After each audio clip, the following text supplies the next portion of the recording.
Қайырлы күн, құрметті менің оқырмандарым. Райгүлдің каналына қош келдіңіздер. Бүгін біз мінекей осындай әдемі өрнек тоқып үйренетін боламыз. Бұл өрнек бар болған өзі 4 қатардан тұрады және 3 көзден мінекей. Ал кеттігенше осыны тоқып көрейік бүгін. Мен мына жерде 11 көз алдым және мына теріс жағынан барлық көздерді терістен тоқып шықтым. Мінекей. Ал бисмилля деп бастайық. Өрнегіміздің бірінші қатары. Бірінші қатарда біз қазір барлық көздерді оңынан тоқып шығамыз.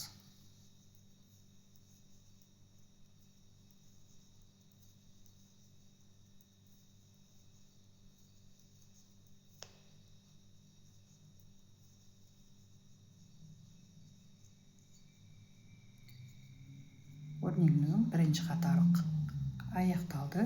Енді екінші қатар. Екінші қатарда біз барлық көздерді терісінен тоқып шығамыз.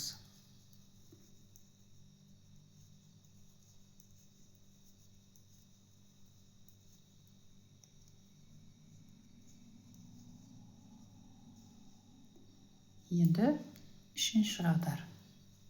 Үшінші қатарда біз қазір ана 3 көзден 3 көз шығаратын боламыз.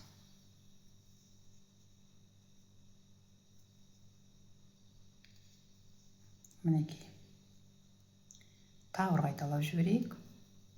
3 көзден мінекей. Үшеуін бірге оң қылып алдық, бір жіптеліп алдық, және де тағы да осы 3 көзді үшеуін бірге оң қылып тоқыдық.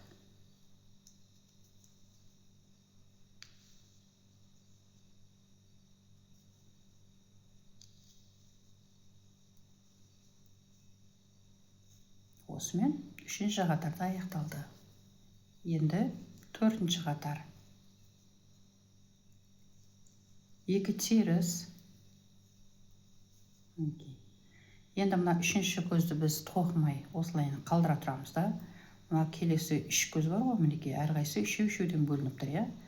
Мынау келесі көзді біз әуелі осыны терісіне тоқитын боламыз, және де мынау жаңағы қалдырған көзді осыны да терісінен тоқитын боламыз. Мінекей. Бір теріс. Тағы да дәл солай болады. Мінекей мынау бір көзі, мынау 3-ші көзді мінекей қалдырдық. Мынау келесі көзді біз осылайынан терісіне тоқимыз, және де мынау жаңағы қалып қойған көзді біз бұны да терісінен тоқитын боламыз. Мынау соңғы 2 көзді бұл екеуін терісінен тоқимыз. Осымен өрнегіміздің 4-ші қатары аяқталды. Мінекей. Осылай әрі қарай тоқи беретін болсаңыздар, 1-ші қатардан бастап қайттан қайталайтын боламыз. Мінекей. Дәл осылай тоқи беретін болсақ, осындай әдемі өрнек шығатын болады. Мінекей. Мінекей. Мінекей бүгінгі көрсетейін деген өрнегім осы болатын. Көріңіздер, тоқыңыздар, бұл сіздердің қолдарыңыздан келеді. Осымен бүгінгі сабағымыз аяқталды. Сау саламатта болыңыздар. Жақсы.